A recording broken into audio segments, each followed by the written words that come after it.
Hello नमस्कार, कैसे हैं आप सब। इनसे मिलने की सीरीज को हमेशा ही आपने बहुत सारा प्यार दिया और मैंने अपनी तरफ से पूरी कोशिश की है कि हर उस कहानी को आप तक पहुंचाऊं और आगे भी करती रहूंगी जिससे हमें प्रेरणा मिले। ये वो लोग होते हैं जो कोई सेलिब्रिटी या किसी मंच के बहुत बड़े कलाकार नहीं। इन्हें फिल्म फेयर अवार्ड नहीं मिले हुए, ना ही ये कम कपड़ों में ही आते हैं खबरों में ताकि वो ज्यादा जाने जाए। नहीं, ये वो लोग होते हैं जो पर्दे के पीछे काम। जिस तरह से आपने मेरे 2 एपिसोड को इतना प्यार दिया है, वैसे ही आज फिर से एक नया एपिसोड आपके सामने लेके आए हैं। इस एपिसोड में एक ऐसे दानवीर के बारे में बात करने वाले हैं। कहा जाता है दान करो तो छुपा के करो, लेकिन ये जो दानवीर है ये एक ऐसा दान करता है कि जिसे जितना बताया जाए, जितना कहा जाए, उससे उस दान का और बेनिफिट होता है।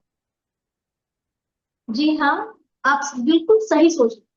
आज हम बात करने वाले हैं एक ऐसे दान की जिसका कोई भी कोई भी रिप्लेसमेंट नहीं, रक्तदान। आज हमारे साथ हैं doctor Saurabh Maurya. Thank you so much भैया अपना समय देने के लिए। इनसे मिले की सीरीज में आपका बहुत बहुत स्वागत है। सो सबसे पहले मेरा परिचय आप सबको पता ही है, मेरा नाम रश्मि है। सो आपसे जानना चाहेंगे भैया, पहले थोड़ा सा अपने बारे में बताइए कुछ। नमस्कार सभी को। मैं डॉक्टर सौरभ मौर्य।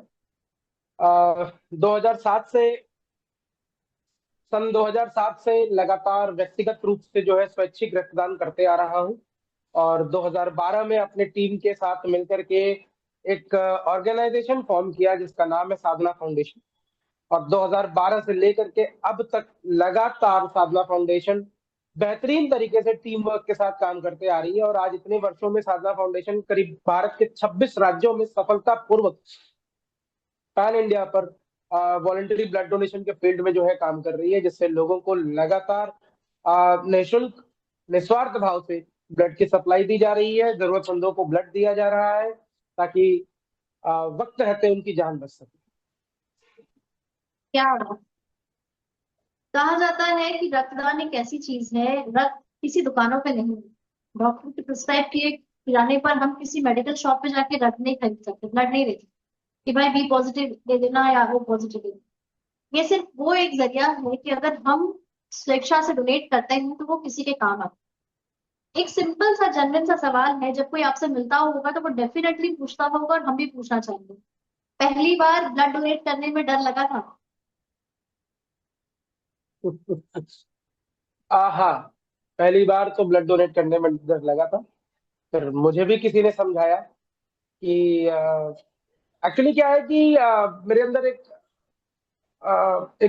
कह सकते हैं कि एक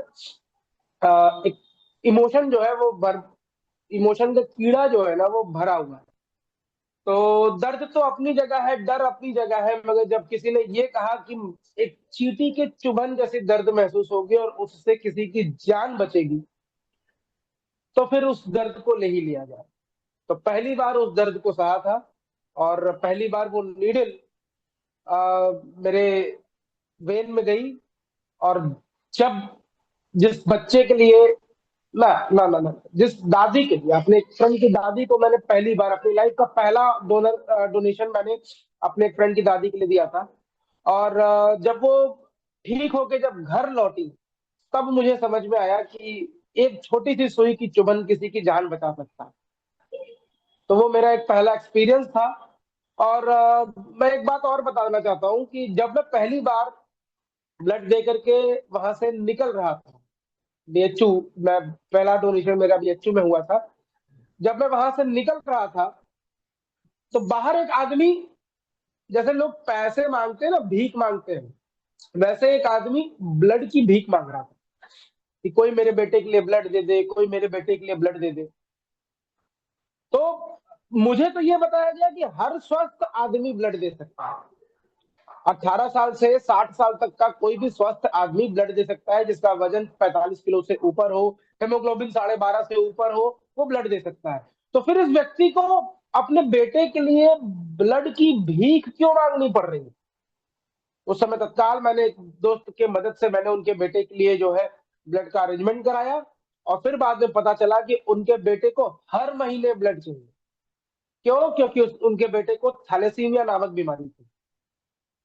फिर उसके बाद हमारी टीम ने इस पर काम किया और धीरे धीरे धीरे धीरे धीरे धीरे जो है करते करते करते करते आज thalassaemia, haemophilia, sickle cell anaemia, plastic anaemia और कैंसर के जैसे गंभीर रोग के करीब 300 बच्चों को आज साधना फाउंडेशन गोद लेकर के इन बच्चों को हर महीने ब्लड की सप्लाई फ्री ऑफ कॉस्ट कराती है। एक सिंपल सी कहानी, लोगों को लगता है कि स्क्रिप्टेड होगी, कहीं से लिखी होगी, पर आप भी जानते हैं और हम भी जानते हैं, चाहे सिनेमा जगत हो या कोई भी पर्दा हो, पर्दे पे चलने वाली हर कहानी कहीं ना कहीं हमारे जीवन का ही एक, कह सकते हैं, प्रतिरूप होता है। किसी ना किसी जीवन से ही वो इफेक्टेड होता है। जिस तरह से सौरभ जी ने बताया कि एक सिंपल से घटना से वो इतने प्रेरित हुए कि वो आज तक उस चीज को लेकर काम कर रहे हैं। एक चीज जानना चाहेंगे सौरभ भैया कि लोगों को दिमाग में बहुत सारे कंफ्यूजन्स होते हैं कि ब्लड डोनेट करें ना करें, चाहे लड़की हो चाहे लड़का हो या महिला हो या पुरुष हो। अगर मेरे वीडियो के माध्यम से किसी एक व्यक्ति को भी सही जानकारी मिल पाए तो शायद इस वीडियो को बनाने का मेरा माध्यम सार्थक है। सही नियम क्या होते हैं ब्लड डोनेशन के, एकदम सिंपल सरल भाषा में जानना चाहेंगे, बिकॉज डॉक्टर तो बहुत बड़ी बड़ी मेडिकल टर्म्स का इस्तेमाल करते हैं। एक आम आदमी जो सुन करके समझ जाए, अच्छा हम कर सकीला वाले भाषा में हम आपसे जानना चाहेंगे कि सही नियम क्या होते देखिए, भारत सरकार, राज्य सरकार तमाम तरीकों के नियमों को बनाए हुए, उसी प्रकार से रक्तदान के भी कुछ नियम हैं जो कि पब्लिकली है, लेकिन हम कभी उस पर ध्यान नहीं देते। आप 18 वर्ष के होते हैं तो आपका ड्राइविंग लाइसेंस बन सकता है। आप 18 वर्ष के होते हैं तो आप वोट देने का पावर ले सकते हैं। ये तो सांसारिक चीजें हैं जो आपको हक देती है। लेकिन जब आप 18 वर्ष के होते हैं तो आप पहली बार जीवन दाता भी बन सकते हैं, किसी को जीवन दे सकते हैं बिना किसी लाइसेंस के, बिना किसी पढ़ाई के। एक आम आदमी, एक आम आदमी जैसे बहुत सारे लोगों का फोन आता है कि भैया फला अस्पताल में फला मरीज भर्ती है, बड़ा गरीब है, उसके पास ब्लड देने के लिए नहीं है। गरीबी से ब्लड देने का क्या मतलब है? गरीबी से ब्लड देने का क्या मतलब है कि वो गरीब है इसलिए ब्लड नहीं दे पा रहा है? पैसे तो शरीर में ब्लड थोड़ी आता है। गरीब है तो पैसा नहीं होगा ना, शरीर में ब्लड तो होगा। लोगों की ये सोच बन चुकी है।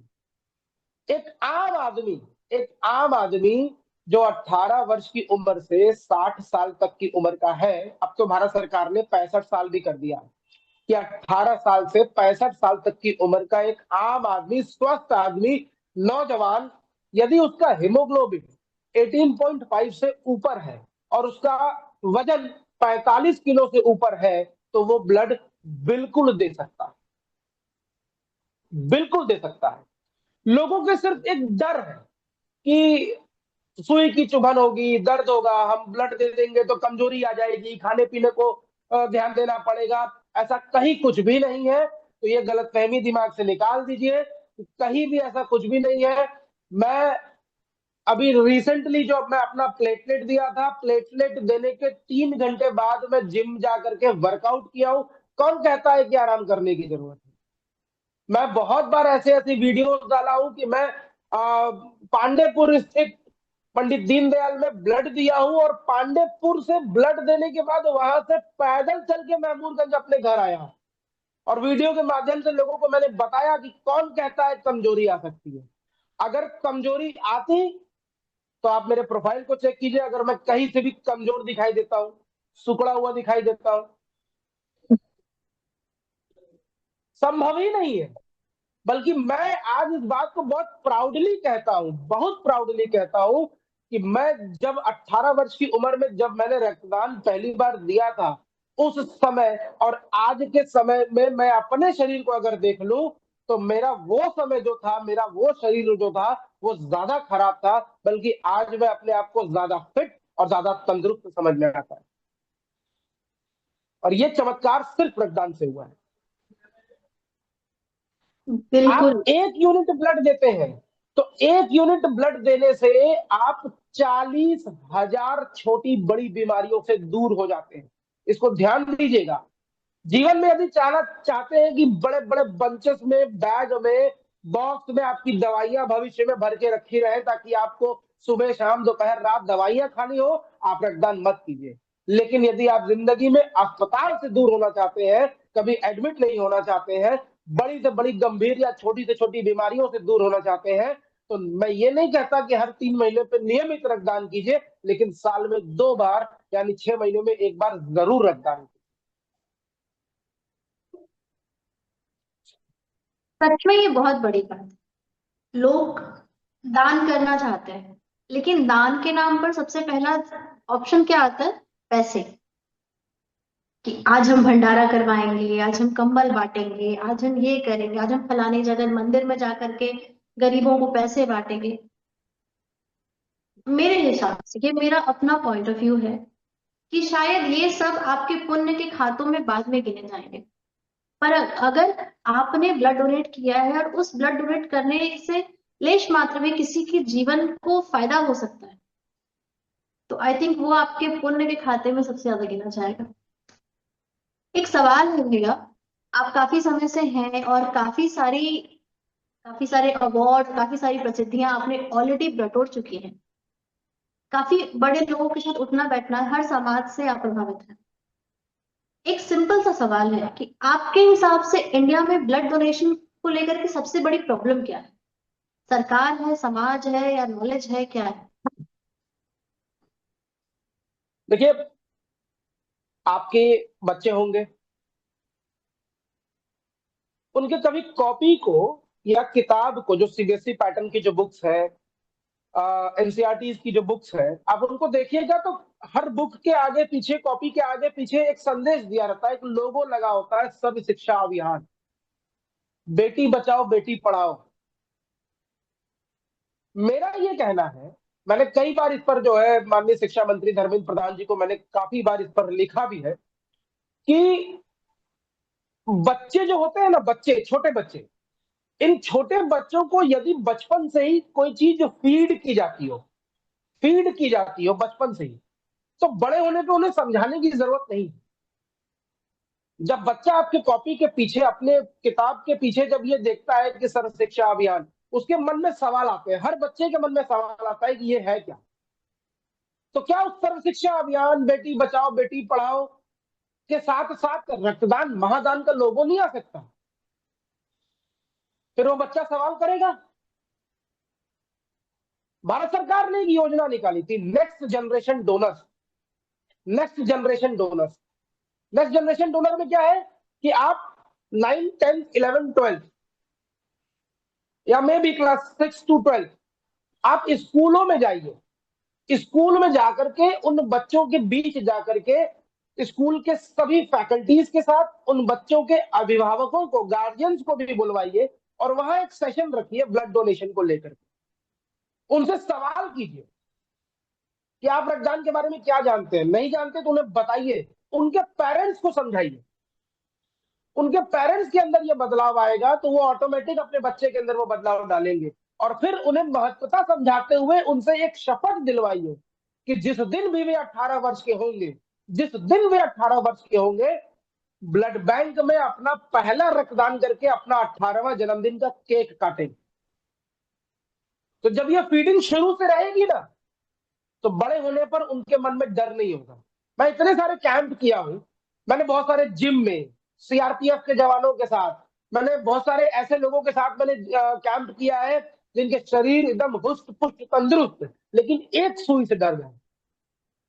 नहीं, हम नहीं देंगे। क्यों नहीं देंगे? सुई से डर लगता है। ये डर जब खत्म हो जाएगा, लोगों की जान बचनी शुरू हो जाएगी।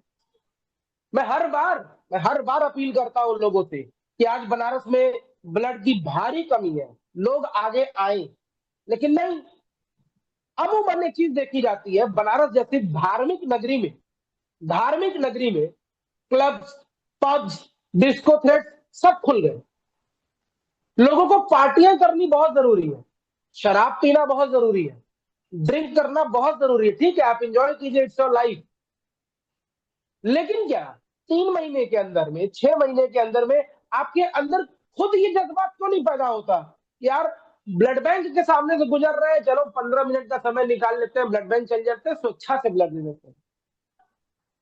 अब आते हैं आपके सवाल पर। आपने सवाल किया कि इसमें प्रॉब्लम क्या है। प्रॉब्लम सबसे बड़ी ये है कि हम अवेयरनेस करने का जो तरीका है ना, वही नहीं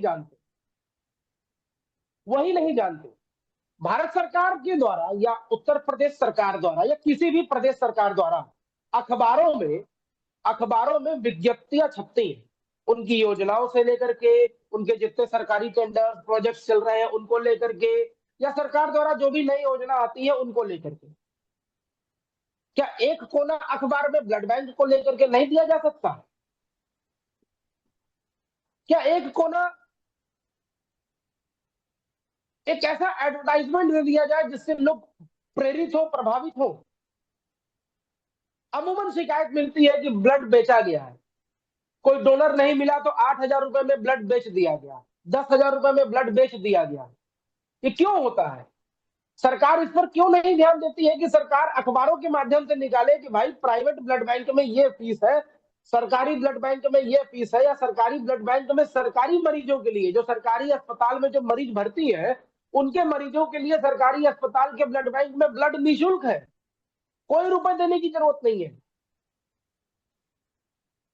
ये जानकारी लोगों के अंदर नहीं है, और अस्पताल डर का धंधा फैलाया हुआ है, और उसी डर के फायदे में, उसी डर के धंधे की वजह से जो है उनका बिजनेस फल फूल रहा है, और लोगों से जो है अलग अलग तरीके से जो है पैसा ले लिया जाता है, इसीलिए लोग भागते हैं। या सरकार की भारी कमी है?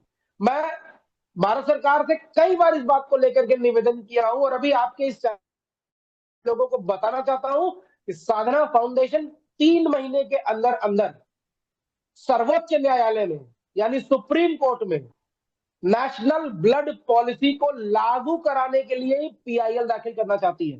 पूरे भारत में अभी तक सिर्फ और सिर्फ हमारे बड़े भाई है झारखंड के अतुल गेरा जी, उनके जरिए झारखंड हाई कोर्ट में पीआईएल दाखिल किया गया था, और झारखंड हाई कोर्ट ने नेशनल ब्लड पॉलिसी को लागू करने के लिए झारखंड सरकार को बोल दिया है। अब वहां किसी भी मरीज को ब्लड लेने के लिए डोनर की तलाश करने की जरूरत नहीं है। नेशनल ब्लड पॉलिसी की जिम्मेदारी, नेशनल ब्लड पॉलिसी में सबसे बड़ी बात यही कही गई है कि किसी भी मरीज को यदि ब्लड की जरूरत है तो उसके लिए रिस्पॉन्सिबिलिटी उस हॉस्पिटल की है और ब्लड बैंक की है, पेशेंट के फैमिली की नहीं है। ये हॉस्पिटल की रिस्पॉन्सिबिलिटी है। और जिस दिन भारत में यह नियम लागू हो गया उस दिन समझ लीजिए कोई भी मरीज ब्लड के एवज में मरेगा नहीं। हाँ, सरकार को अवेयरनेस फैलाना है, समय समय पर स्वैच्छिक रक्तदान कराना है। नेशनल ब्लड पॉलिसी में साफ साफ मेंशन है, रिप्लेसमेंट डोनेशन जो होता है, रिप्लेसमेंट डोनेशन यानी ब्लड लेने के लिए ब्लड देने की जो प्रक्रिया है उसको लेन देन कहा जाता है, और वो दान में नहीं आता। रक्तदान सिर्फ वही महान होता है जो आप अपनी स्वेच्छा से दे करके आ जाए, ब्लड दे करके लेने की ना सोचें। यदि आप लेने की सोच रहे हैं तो फिर आपके जहन में वो दान नहीं हुआ, वो सौदा हुआ। जी बिल्कुल, कई बार पर्सनली मैंने भी देखा है कि लोग मुझे भी कांटेक्ट करते हैं, क्योंकि कहीं ना कहीं सोशल मीडिया ऐसा है कि हम सभी एक दूसरे को कांटेक्ट करते हैं। जब हमारा अपना कोई, ईश्वर ना करे, हॉस्पिटल का मुंह देखना पड़ता है, तो हम सबसे पहले पूछते हैं ब्लड कहाँ मिलेगा, ब्लड कहाँ मिलेगा। और इतनी सारी बड़ी बड़ी टर्म्स कंडीशंस अप्लाइड होती हैं, वो भाषाएं इतनी कठिन होती हैं जो डॉक्टर्स द्वारा कही जाती हैं। और कभी कभी सुनने में आता है 1,600, 2,000, 2,500, 3,000 तक ब्लड बैंक ने चार्ज किया है। तो भैया हम ये जानना चाहते हैं कि अगर मुझे ब्लड की आवश्यकता है और मैं ऑन बेड हूँ, और मेरे परिवार जन, मैं बेहोश हूँ, मैं तो असमर्थ हूँ, अगर मुझे ज्ञान है तो भी मैं असमर्थ हूँ, तो आपके और मेरे इस वीडियो के माध्यम से मैं ये लोगों को तो पहुंचाना चाहती हूँ कि सही कॉस्ट क्या है, अगर मुझे एक ब्लड बैंक से ब्लड लेना है तो सही तरीका क्या है। देखिए, national blood transfusion council, NBTC, national blood transfusion council, जो कि ministry of health and family welfare government of India के अधीन काम करती है। नेशनल ब्लड ट्रांसफ्यूजन काउंसिल के अंडर में भारत के सभी ब्लड बैंक आते हैं। और ये एनबीटीसी जो है वो नैको के अंडर में काम करती है, नेशनल एड्स कंट्रोल ऑर्गेनाइजेशन के अंडर में काम करती है। तो इनके जो बनाए नियम है और नियमों के तहत में जो रेट, सबसे पहली चीज है कि रेट कहना बंद करना है। ब्लड पूरी तरीके से निःशुल्क है। हम और आप जो ब्लड के बदले जो पैसे देते हैं ब्लड बैंक को, उसको प्रोसीजिंग फीस कहते हैं।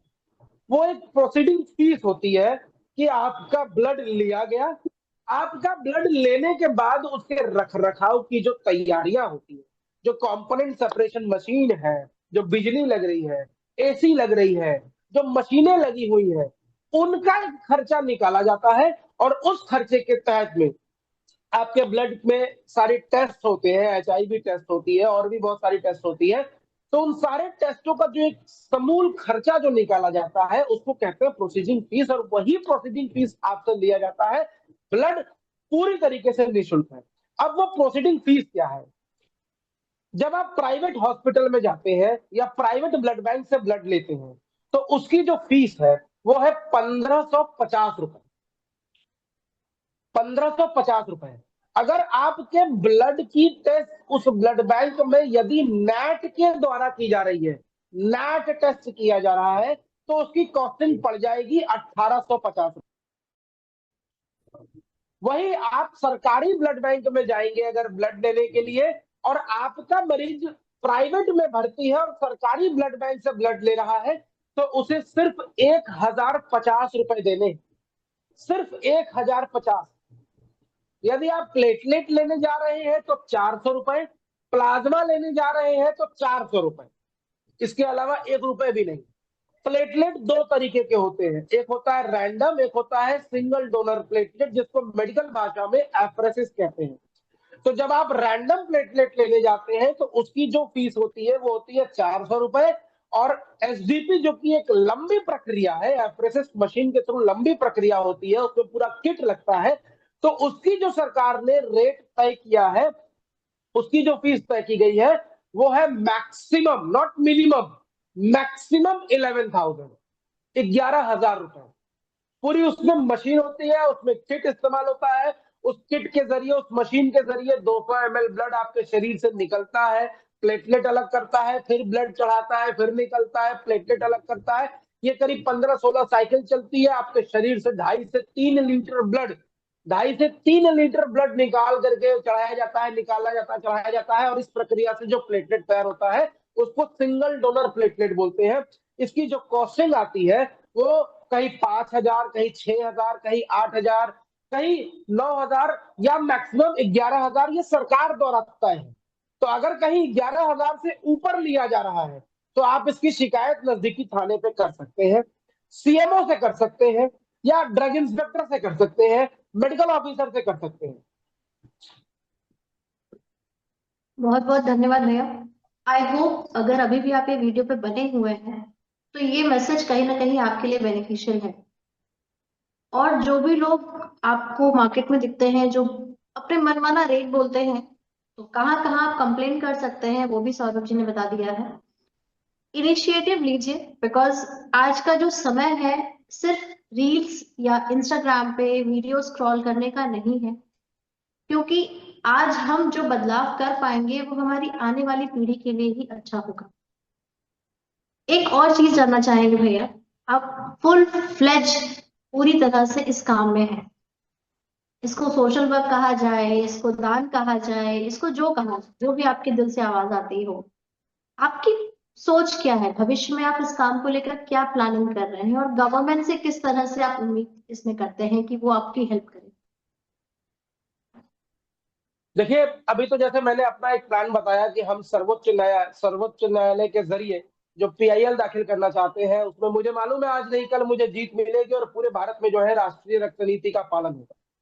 मैं भारत सरकार से चाहता हूं कि भारत में 2 दिन यानी 14 जून विश्व रक्तदाता दिवस और 1 अक्टूबर राष्ट्रीय रक्तदान दिवस, ये 2 दिन को मुख्य रूप से यदि भारत सरकार चाहे तो यही 2 दिन मुख्य रूप से जो है सभी सरकारी स्कूल कॉलेज, सभी प्राइवेट स्कूल कॉलेज में एक नियम लागू करा दे कि भव्य स्तर पे जो 18 साल से ऊपर है वो रक्तदान जरूर करें, और जो 18 साल से नीचे है वो जागरूकता अभियान चलाए और नेक्स्ट डोर तक, अपने पड़ोसी तक पहुंचे और उन्हें इस बात को लेकर के जागरूक करें। दूसरी चीज, हम हर चीज में कंपटीशन करते हैं, हर चीज में आज कंपटीशन का दौर चल रहा है। तो जैसा कि अभी आपने पूछा कि एक समाज सेवा है, तो ये तो लोग आज के तारीख में भी रक्तदान को, ये मैं बहुत अच्छा मानता हूँ, खराबी नहीं है इसमें। मैं पिछले 15 वर्षों से इस क्षेत्र में हूं और 15 वर्षों में मैंने ऐसे बहुत सारे लोगों को देखा है कि जो रक्तदान को भी कंपटीशन का माध्यम बना दिया है। अच्छी बात है कि हम इनसे ज्यादा कर लेंगे, हम इनसे ज्यादा कर लेंगे, बहुत अच्छी बात है। लेकिन ये खुद पे नहीं, हमारा ये कहना है कि आपने खुद से किया तो क्या किया, आपके जरिए अगर कोई दूसरा या तीसरा या चौथा बंदा नहीं तैयार हुआ। मुझे आज बहुत खुशी होती है इस बात को बताने में कि साधना फाउंडेशन के जरिए तमिलनाडु, केरल, महाराष्ट्र, गुजरात, मध्य प्रदेश, बिहार, आसाम, वेस्ट बंगाल, कर्नाटका, ओडिशा और जम्मू कश्मीर, पंजाब, हरियाणा, चंडीगढ़ जैसे क्षेत्र में भी आज लोग साधना फाउंडेशन के जरिए जुड़ करके स्वैच्छिक रक्तदान के क्षेत्र में बेहतरीन काम कर रहे हैं, जिसमें सबसे अच्छा योगदान अगर किसी का मिल रहा है तो वो जम्मू कश्मीर में मिल रहा है। जम्मू में हमारे प्रदेश अध्यक्ष शुभम सिंह चरक के तहत में लगातार स्वैच्छिक रक्तदान शिविर का आयोजन किया जा रहा है। उनके द्वारा खुद भी 78 बार, मुझे बहुत खुशी होती है, 2019 में जाकर 2017 में जाकर के मैंने एक नींव रखी थी साधना फाउंडेशन की, और आज वो 2017 से 2026 यानी 9 वर्षों में उसने 78 बार स्वैच्छिक रक्तदान किया और न जाने कितनी बार स्वैच्छिक रक्तदान शिविर का आयोजन किया, और आज पूरे जम्मू शहर में उसके नाम की चर्चा होती है। तो कहीं ना कहीं एक मन में खुशी होती है कि जो हमने नींव डाला था वो आज धीरे धीरे पेड़ बन रहा है, और कल को यही जब एक बड़ा बरगद का पेड़ का रूप लेगा तो जहां भी लोगों के अंदर इस मानसिकता को जगह दी गई है कि नहीं, रक्तदान करने से कमजोरी आएगी, फला प्रॉब्लम होगा, ये समस्या आएगी, वो चीजें दूर होंगी। और मैं आपके इस चैनल के माध्यम से भी मैं उन लोगों को ये बात बोलना चाहता हूं कि आज भी भारत में आज भी 80% ऐसे क्षेत्र हैं, 80% ऐसे क्षेत्र हैं जहां आज भी लोग रक्तदान के बारे में जानते ही नहीं। क्यों? क्योंकि वो गांव के क्षेत्र से है, ऐसे पिछड़े क्षेत्र से है जहां से 20-20, 25-25 किलोमीटर दूर अस्पताल होता है और लोग वहां तक नहीं पहुंच पाते हैं। तो या तो अपना मरीज खो देते हैं या उन सुविधाओं, भारत सरकार की, राज्य सरकार की सुविधाओं का फायदा नहीं उठा पाते। तो मैं आपके चैनल के माध्यम से बोलना चाहता हूं कि अगर आप मुझसे जुड़ना चाहते हैं तो आपको कुछ नहीं करना है, आपको सिर्फ और सिर्फ गूगल पे डॉक्टर सौरभ मौर्य साधना फाउंडेशन वाराणसी या साधना फाउंडेशन वाराणसी डालिए, साधना फाउंडेशन ब्लड डोनेशन वाराणसी डालिए, आपको मेरी टीम, मेरा समूह, मेरा ऑर्गेनाइजेशन, मेरे सारे कॉन्टैक्ट डिटेल मिल जाएंगे। और आपके इस चैनल के माध्यम से हो सकता है हम उस गांव तक भी पहुंचे जहां लोग आज भी thalassaemia, haemophilia, sickle cell anaemia जैसी गंभीर बीमारी से ग्रसित है, ब्लड न मिल पाने की वजह से हर दूसरे तीसरे महीने किसी न किसी की मौत हो रही है। और मैं भारत सरकार से भी बस एक ही चीज कहूंगा कि अब जरूरत आ गई है, हेल्थ इश्यूज बहुत तेजी से बढ़ रहे हैं, तो रक्तदान के क्षेत्र में भारत सरकार को, स्वास्थ्य मंत्रालय को ध्यान देने की जरूरत है। और इस पर खास तौर पे मैं राजनीति करने के लिए नहीं कहूंगा कि जितने मंत्री हैं, विधायक हैं, मैंने कल एक फेसबुक पोस्ट डाला, मैंने उसमें साफ साफ लिखा कि एक राजनीति करने वाला व्यक्ति समाज सेवा नहीं हो सकता, क्योंकि समाज सेवा वही कर सकता है जो निष्कलंक सेवा करता हो, जो निस्वार्थ सेवा करता हो, जो बिना किसी भाव के सेवा करता हो। क्यों? क्योंकि समाज सेवा वही होती है जिसके अंदर लेने की उदारता ना हो, सिर्फ देने की उदारता हो। और राजनीतिक व्यक्ति सिर्फ अपनी चमकान के लिए समाज सेवा करता है। जिस दिन माननीय श्रद्धेय अटल बिहारी वाजपेयी जी का जन्मदिन होगा, उस दिन रक्तदान शिविर लगेगा और वो सारे ब्लड कहाँ जाते हैं आज तक पता ही नहीं चला। बाद में उसी संगठन के लोगों का फोन हमें आता है कि भैया ब्लड की जरूरत है। 1 महीना पहले आपने 100 यूनिट ब्लड दिया, कहाँ गया पता नहीं। अब आप जो ब्लड देते हैं ना, उसकी मॉनिटरिंग सिस्टम बहुत जरूरी है। ये भी मैं आपके चैनल के माध्यम से बता देना चाहता हूँ। ब्लड बैंकों में ब्लड बिकते हैं, लेकिन वो तभी बिक पाएंगे जब आप उस पर ध्यान नहीं देंगे। बड़ी बड़ी संगठन है, बहुत बड़े बड़े संगठन है, मैं नाम नहीं लेना चाहूंगा आपके चैनल के माध्यम से, लेकिन ऐसे बहुत बड़े बड़े संगठन है जो नियमतः रक्तदान शिविर तो लगाते हैं, लेकिन सिर्फ अपना सोशल ग्राफ ऊंचा करने के लिए कि हाँ हमने फॉर्मेलिटी पूरी कर दी, रक्तदान शिविर लगा दिया। आपके द्वारा जो ब्लड कलेक्ट हुआ उसको कहाँ बेचा गया इसको तो पता करो। किस ब्लैक मार्केट में उसको बेच दिया गया उसके बारे में तो पता करो। और आप ही की जरूरत पड़ने पे आपको नहीं मिलता, फिर आप हमारे जैसे लोगों को पकड़ते हैं, क्या फायदा। सिस्टम में उतरने के लिए सिस्टम को समझना बहुत जरूरी है।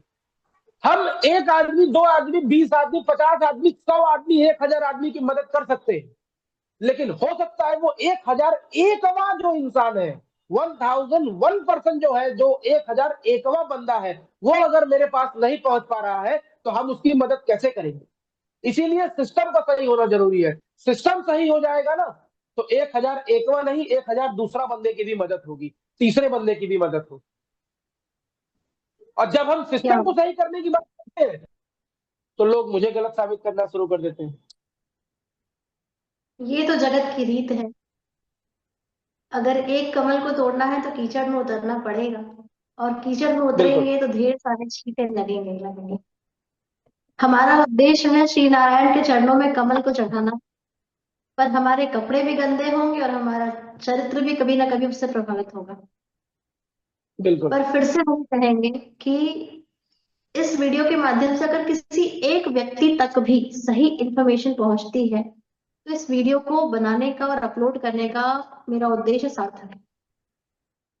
बहुत सारे चीजों का, बहुत सारे कह सकते हैं सवालों का जवाब इस वीडियो के माध्यम से आप तक पहुंच रहा है कि ब्लड डोनेशन के सही नियम क्या है, अगर हमें ब्लड बैंक से ब्लड लेना है तो उसके सही नियम क्या है, अगर हमारे साथ कभी किसी प्रकार का कोई धोखाधड़ी या कुछ छल कपट होता है तो हम कहाँ किससे संपर्क कर सकते हैं, ये सारी चीजें। एक क्वेश्चन और पूछना चाहेंगे भैया कि जैसे कि जो आज की जनरेशन है, जनजी जिसे हम लोग बोलते हैं, वो जनरेशन काफी एक्टिव भी है।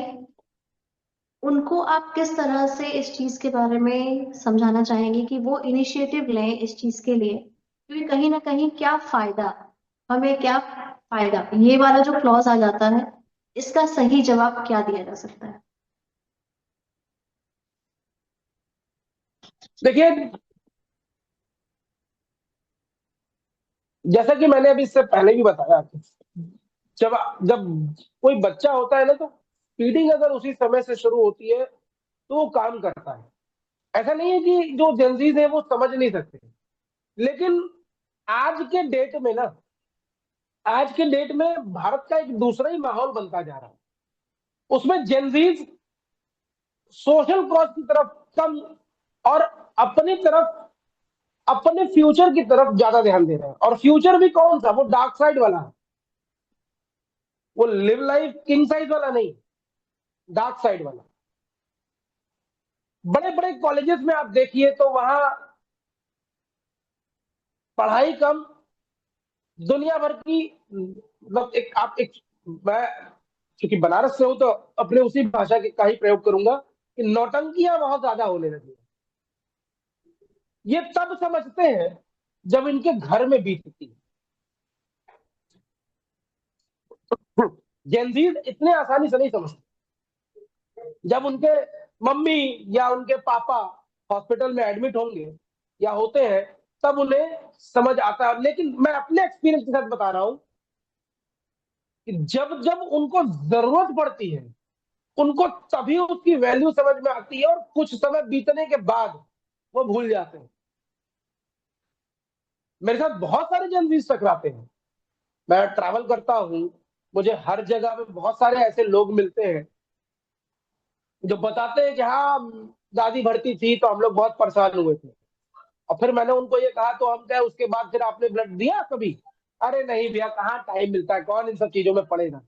अब आप सोचिए, जब उनकी दादी को जरूरत पड़ा था तो इन सब चीजों में वो पड़ गए, दादी ठीक हो गई या चली गई, अब उसके बाद क्या ही फर्क पड़ रहा है लोगों को। तो इस पर बहुत कम ध्यान दिया जाता है।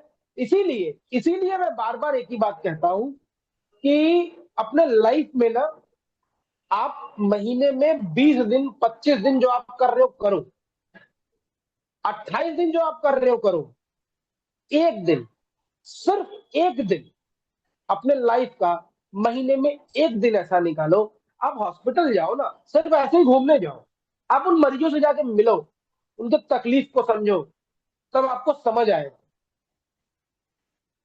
लेकिन आपको पब जाने से फुर्सत मिले तब तो। आप 10 दिन बाद का प्लानिंग कर रहे हो कि मुझे गोवा जाना है, गो गोवा गो ऑन, आपको आसाम घूमने जाना है, आपको हिमाचल घूमने जाना है, कल का पता ही नहीं होता, 10 दिन बाद की प्लानिंग होती है। लेकिन आप ये प्लानिंग नहीं कर सकते कि यार 10 लोगों का ट्रिप है ना, चलो एक काम करते हैं, भारत के लिए ही सही एक अवेयरनेस प्रोग्राम चला देते। मेरा क्या जा रहा था कि मैं इस फील्ड में कूदा, पढ़ाई करने के बाद बहुत अच्छे खासे जॉब थे, मेरा फैमिली बिजनेस बहुत स्ट्रांग रहा, सारी चीजें थी, आज भी बैठ के खाऊंगा तो भी दिक्कत नहीं होगी। पिताजी की मेहनत से घर मकान बहुत बड़ा है, किराया इतना उतरता है कि बैठ के खा सकता हूं। लेकिन फिर भी मेहनत कर रहा हूं, किसके लिए?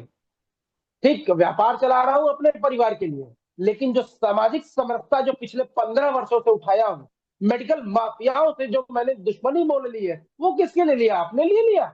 नहीं, ये उन लोगों के लिए लिया हूं जिनके बारे में अखबार में पढ़ता हूं। क्या? कि एक रिक्शा चलाने वाले की महिला, एक रिक्शा चलाने वाले की औरत प्रेग्नेंट थी, डिलीवरी के समय ब्लड की जरूरत थी, उसको ब्लड नहीं मिला और जच्चा और बच्चा दोनों मर गए। क्यों? जननी सुरक्षा योजना तो भारत सरकार की योजना थी, उस योजना के तहत में तो डिलीवरी महिला को डिलीवरी के समय निःशुल्क और विदाउट डोनर ब्लड देना अनिवार्य है। ये मैं नहीं कह रहा हूं, भारत सरकार की योजना है, लेकिन ये योजना कहां गई? क्यों नहीं उस हॉस्पिटल के लोगों ने उनको ब्लड अरेंज कराया? क्यों नहीं ब्लड बैंक ने जो है उनको ऐसे ही ब्लड दे दिया? किसके लिए लड़ रहा हूं? आपके लिए लड़ रहा हूं। जेनजी ऐसे नहीं समझती, जेनजी तभी समझेंगे जब इनके ऊपर बीतेगी, सीधी सी बात।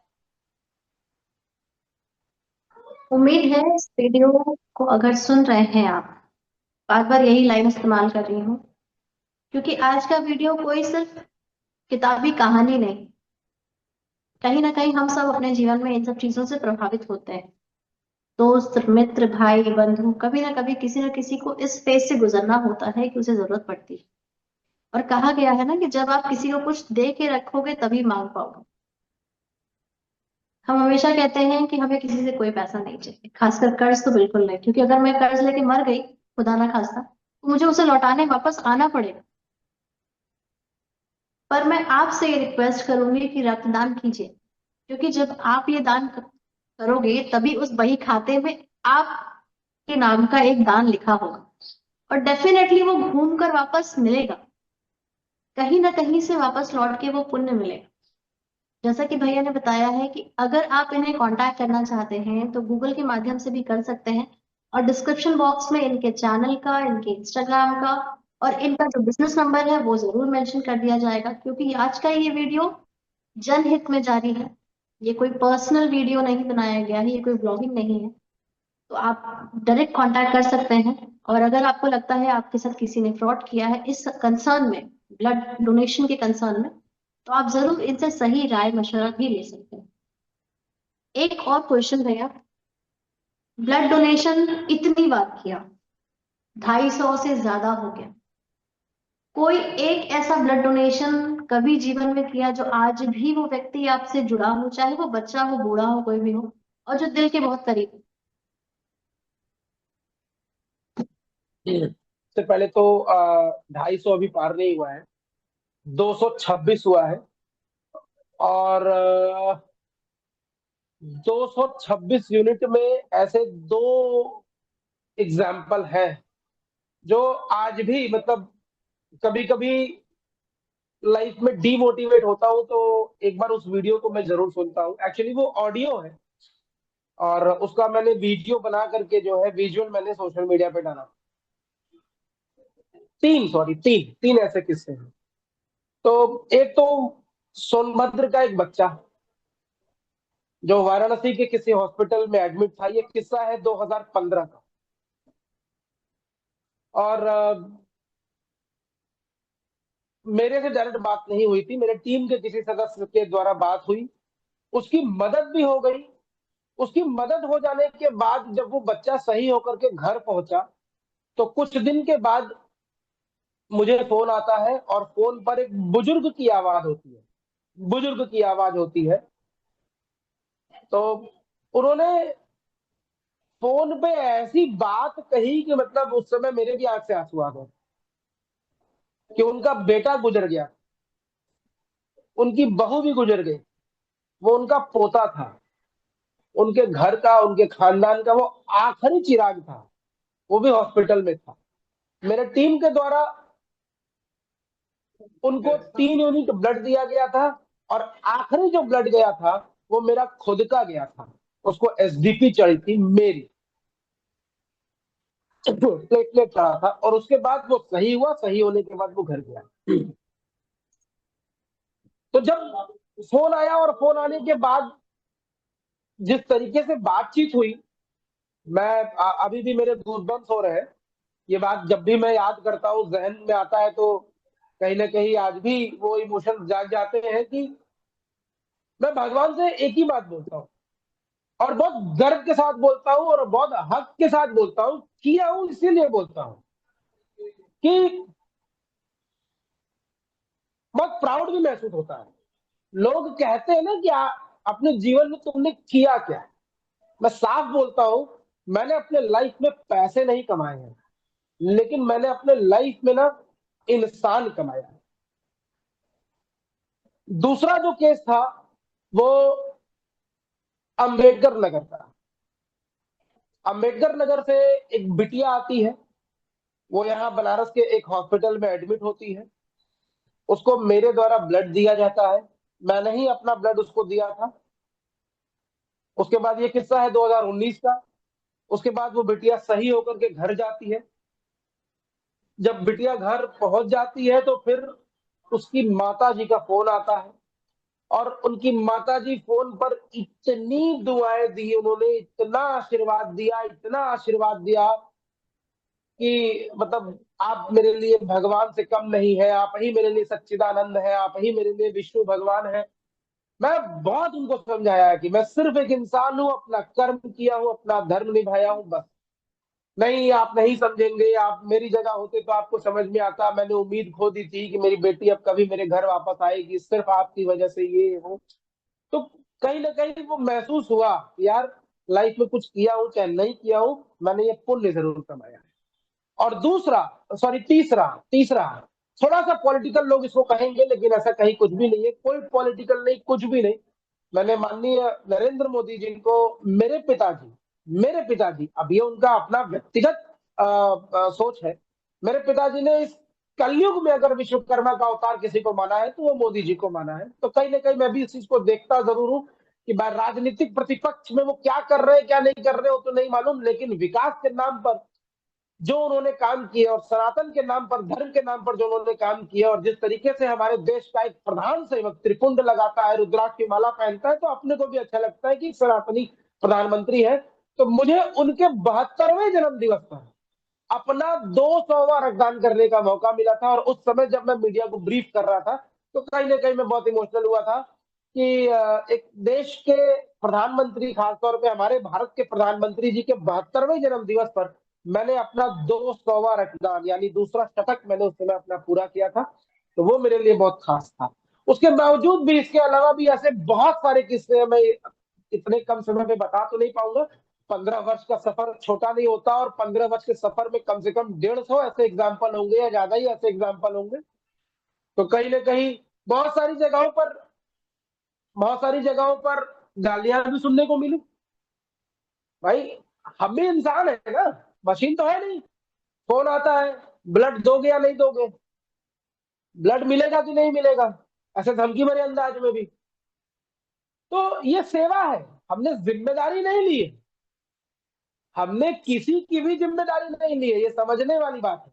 हम सेवा कर रहे हैं, उस सेवा का फल जितने लोगों तक मिल जाए, हमारा सार्थक। मेरा बस एक बात कहना है, एक आदमी भी अगर जिंदा हो गया तो हम सफल हो गए।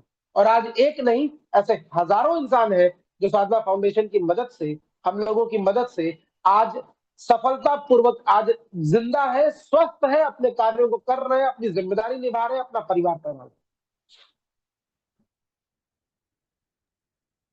थैंक यू सो मच प्रयास, ये सारी स्टोरी शेयर करने के लिए। एक और चीज जानना चाहेंगे, जिस तरह के अलग अलग क्षेत्रों में कार्य करने वाले और अच्छा कार्य करने वालों को सरकार की न किसी अवार्ड से प्रोत्साहित करती है, उन्हें सम्मानित किया जाता है। क्या इस क्षेत्र में कार्य करने वाले किसी भी एक व्यक्ति को कभी सरकार ने किसी प्रकार के किसी अवार्ड से सम्मानित किया है? तो उसका हम विवरण आपसे जानना चाहेंगे। देखिए, 2026 में ही भारत सरकार द्वारा आज तक रक्तदान पर कभी किसी को सम्मानित नहीं किया गया। बहुत सारी संस्थाएं हैं, बहुत सारी ऐसी चीजें, ऐसे संगठन हैं जो रक्तदाताओं का समय समय पर सम्मान करती है। और रक्तदान का कार्य या रक्तदान जो हम करते हैं वो किसी सम्मान का मोहताज नहीं, ये मेरा मानना है। और अब चूंकि मैं भी थक गया हूं, हाँ, एक लालसा है जरूर कि एक कीर्तिमान स्थापित होने के बाद एक लालसा ये है कि भारत सरकार को इस ओर भी ध्यान देना चाहिए। और बहुत गर्व से मैं इस बात को बोलता हूं कि 2026 से पहले जो पद्म अवार्ड है सरकार के द्वारा, पद्म अवार्ड जिसमें आपका पद्मश्री, विभूषण और पद्म भूषण शामिल है, इसमें पहले कभी भी पद्मश्री में जो है समाज सेवा के तो कई सारे इसमें जो है विंग्स जुड़े हुए हैं, लेकिन रक्तदान का विंग 2026 में जोड़ा गया। और जब रक्तदान का विंग जब इसमें जोड़ा गया तो मुझे भी मौका मिला अपने आप को नॉमिनेट कराने का, और मैंने नॉमिनेशन किया भी, जो कि सफल भी रहा। अब देखते हैं, बहुत सारे लोगों ने इसका वो भरा होगा, लेकिन हाँ, समय समय पर रक्तदाताओं का सम्मान किया जाता है। और मेरा ये मानना है कि शुरू में, मैं अपनी व्यक्तिगत बात कर रहा हूं, कि शुरू में मुझे भी ऐसा लगता था कि यार, मुझे बिहार बुलाया गया सम्मानित करने के लिए, मुझे राजस्थान बुलाया गया सम्मानित करने के लिए, मध्य प्रदेश बुलाया गया सम्मानित करने में, फिर एक श्रृंखला सी लग गई। आज इस प्रदेश, कल उस प्रदेश, तीसरे महीने इस प्रदेश, करीब 250 से ज्यादा सम्मान मुझे प्राप्त हो चुके हैं, 250 से भी ज्यादा। लेकिन अब क्या है, अब मुझे सम्मान पाने की लालसा नहीं, अवार्ड पाने की लालसा नहीं। हाँ, कुछ ऐसे सम्मान मुझे मिले हैं जिनका मुझे आज गर्व है, और वो गर्व क्या है वो भी मैं आपके चैनल के माध्यम से बता देना चाहता हूँ। 19 जुलाई 2024 को नेशनल ह्यूमन वेलफेयर काउंसिल के द्वारा नेशनल ह्यूमन वेलफेयर काउंसिल के द्वारा मुझे नेशनल इंस्पिरेशनल पर्सनालिटी का अवार्ड मिला। 20 जुलाई 2024 को मुझे आइकॉनिक पीस अवार्ड काउंसिल के द्वारा डॉक्टरेट की मानद उपाधि दी गई। ये मेरे लिए सबसे बड़े गर्व की बात थी। और अभी, जैसा कि सभी जानते हैं कि भारत पाकिस्तान का युद्ध चल रहा था, जो ऑपरेशन सिंदूर भारत सरकार द्वारा चलाया जा रहा था, उसमें हमारे जम्मू में स्वैच्छिक रक्तदान शिविर का आयोजन किया गया था। और उस शिविर में करीब 148 यूनिट ब्लड साधना फाउंडेशन के जरिए भारतीय सेना को दिया गया, जिसके एवज में 15 अगस्त 2025 को भारतीय सेना द्वारा, वाईएसएस फाउंडेशन के द्वारा भारतीय सेना के हाथों मुझे राष्ट्रीय गौरव पुरस्कार से सम्मानित किया गया।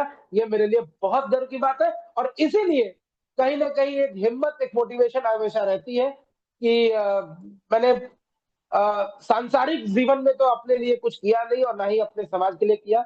एक यही कार्य है जो मैं लगातार कर रहा हूं, और कहीं ना कहीं प्राउड फील होता है। और ये सिलसिला रुकेगा नहीं, अभी तो 226 का आंकड़ा छुआ हूं, 750 यूनिट से ऊपर जाना है। इस आंसर में टारगेट भी पता चल गया, सोच भी पता चल गई, और क्या क्या मिल सकता है आपको ये भी पता चल गया। आप इससे अपना कंपटीशन समझे, इनको अपना कॉम्पिटिटर मान लीजिए या फिर सहयोग मान लीजिए, जो मन करे मान लीजिए, लेकिन किसी भी भाव से अगर आप रक्तदान करते हैं तो कमेंट सेक्शन में जरूर लिखिएगा कब किया, अपनी फोटो भी जरूर डाल सकते हैं आप। और एक आखिरी सवाल, अगर अभी आपको बोला जाए कि ये पूरा यूनिवर्स आपको सुन रहा है, किसी भी उम्र के लोग हो, कोई भी हो, कहीं से भी हो, इस एक आखिरी क्षण में अगर पूरा यूनिवर्स आपको सुन रहा है, तो क्या एक मैसेज है जो आप देना चाहेंगे, वो हम जरूर जानना चाहेंगे आपसे। मैं 2 लाइन में देखिए पूरा किस्सा खत्म कर दूंगा, सिर्फ 2 लाइन। और ये मैं हमेशा बोलता हूँ, मौका दीजिए, मौका दीजिए अपने रक्त को दूसरों की रगों में बहने का। यह लाजवाब तरीका है कई जिस्मों में जिंदा रहने का।